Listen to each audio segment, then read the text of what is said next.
Who doesn't love salmon? It's so good for you. I just happen to have a really beautiful filet here. If you're gonna have fish and you are not familiar with different types of fish, salmon is very forgiving. It stays pretty moist. The only salmon that I'm not a big fan of is sockeye because it tends to get dry quickly if it's not cooked correctly.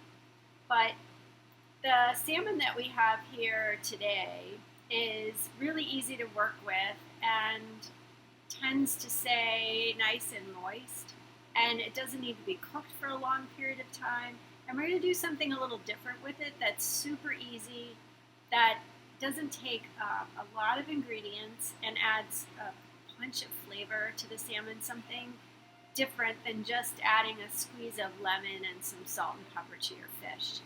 So you have estimated 8 ounces or so of salmon piece. So I'm going to cut off a piece that's about 8 ounces or so from the filet. And when you get them in the store, most of the time, you get them at a decent sized piece from the market. You can request. Now, 8 ounces of salmon, a half a pound is a lot of protein, but you can always save leftovers for salads. And the nice thing about salmon is that it is packed with delicious fatty acids, which are our good fish oils that we need to add to our body.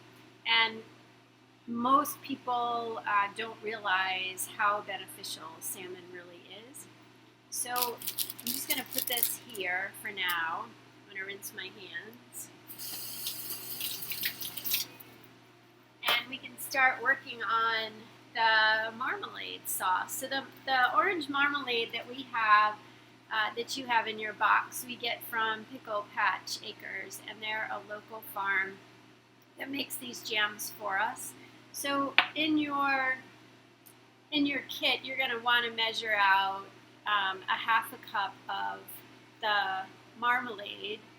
We're going to take vanilla extract and ginger, and we're just going to put it in a saucepan, and we're going to simmer it for about 5 minutes. Doesn't take long because of the sugar in the marmalade. And we're gonna coat the salmon with that, and then we're gonna put it in the oven. Super easy. But I did want to go through with you some tips about working with ginger. Now, ginger's a root, and when you get it fresh, which is rare, but they sell it at the farmer's market, it doesn't have this skin that's on it when it's pulled right out of the ground. But over time, as it dries, it starts to build up the skin, which you have to take off before you can grate it. And the safest and the easiest way to do that is with a spoon. And that way, you don't run the risk of cutting yourself. There's all these little nooks and crannies that are on ginger. So it's a really simple way to just sort of work your way around the ginger root. And as you do it, it is so aromatic. I mean, it just smells so good. I'm a big fan of ginger. Now, ginger is a really wonderful spice to add to your kitchen, whether it's ground or whether it's fresh. I mean, fresh is always better. It's going to have a stronger flavor, but you can't always have fresh ingredients, especially different times of the year. So having ground ginger is a great substitute. And the nice thing about ginger is it has so many health benefits to it. It's an antioxidant, which is great for your for your immune system, and it's super easy to work with and adds so much flavor to so many recipes. Most people are familiar with having ginger in most Asian recipes, in stir fries, in curries. But with the ginger, with the root, all you want to do is, we're just looking for a couple tablespoons, and I would say that for Oh, I'm sorry. We just want a teaspoon of ginger. I get carried away. I get so excited. I would probably put a tablespoon in there anyways. But, you know, probably about a 1-inch piece is going to give you close to a tablespoon. So you're going to want something smaller. But it's going to be easier to grate when the ginger is in a larger piece. If you have a little mini food processor that you want to put it into, like you would do several cloves of garlic, you can always do that. But you're just going to want to get a microplane or a grater, and we're going to grate it up.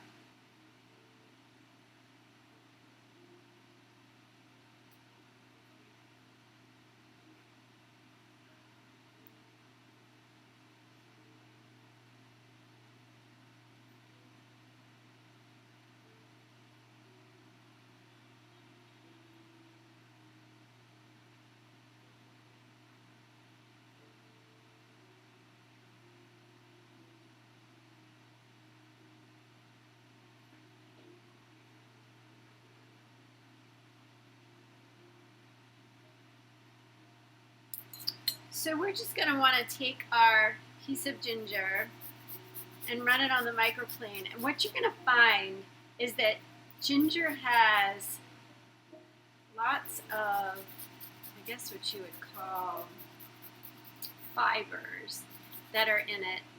And so it's only going to let you grind so much or grate so much. I mean, that's a teaspoon right there, so we don't need to go any further. But as you grate it, a lot of times, depending on how moist the ginger is, you'll see the liquid come out of it, which you want to capture. It has such a wonderful smell to it. You can take leftover pieces of ginger and you can put it in your hot tea in the morning. You can add it to your ice water. It's just a really wonderful spice for your health. So we're going to take our ingredients that we have and we're going to simmer them for about 5 minutes on the stove. So I'm going to take my marmalade. Now,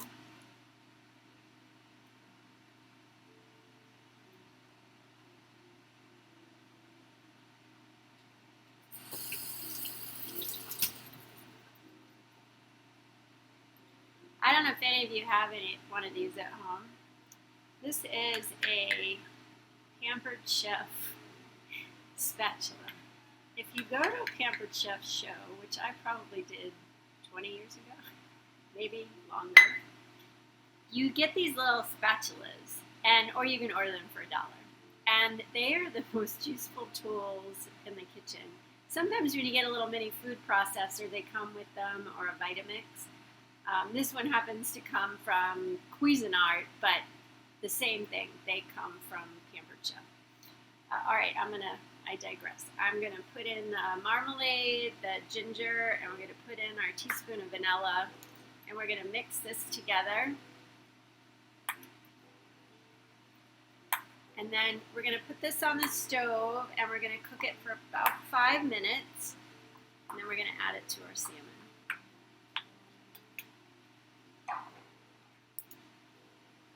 Okay, we've got our sauce that has cooked for about 5 minutes, and as you can see that it's thickened, it's gotten a nice brown color to it. It's darkened a little bit, so it's caramelized. And you can smell the ginger and the vanilla is just pouring out of this. So that's another sort of trick when you're cooking something, is when the flavors really start to come out of what's in the pan, it's really a good indicator that it's close to being done. You know, like you can smell the brownies when they're cooking in the oven.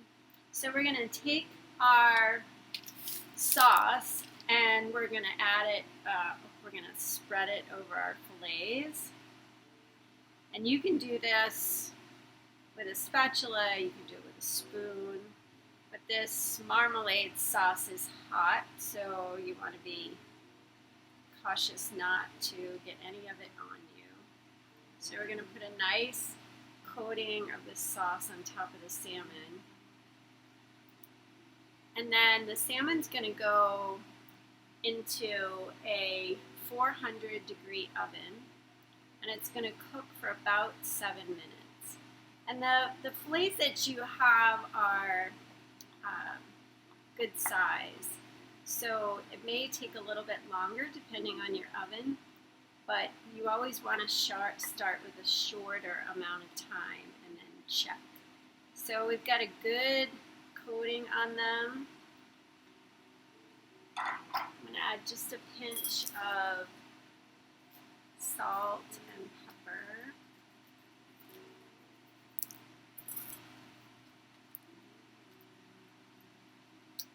Okay, so I'm going to put these in the oven for 7 minutes, and then we'll check on them after that.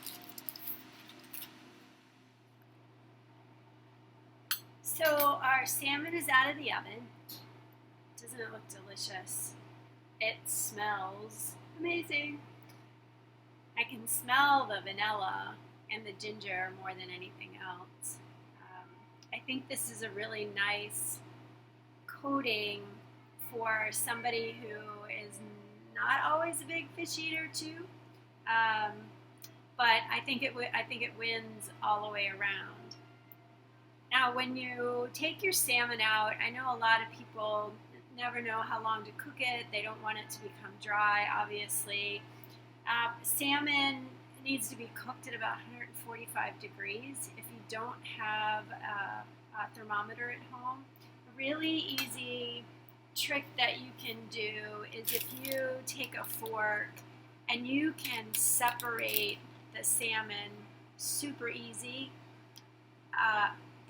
then that tells you that it's done. It will start to flake and fall apart. If you go to put the fork in and you get resistance and the meat just doesn't pull away, then it still needs to cook a little bit longer. These pieces that I have here took about 9 minutes at 400 degrees, so a little bit longer than what we had thought. I'd say an average piece of salmon that's maybe more like 5 ounces would take about 7 minutes. So, and they will continue to cook a little bit after they're out of the oven. So if you're a little concerned and you have a meat thermometer and it says that it's 143 degrees, it will be 145 degrees before you sit down to eat them. So to finish the salmon up, you have some toasted black sesame seeds, and you just want to put those on top.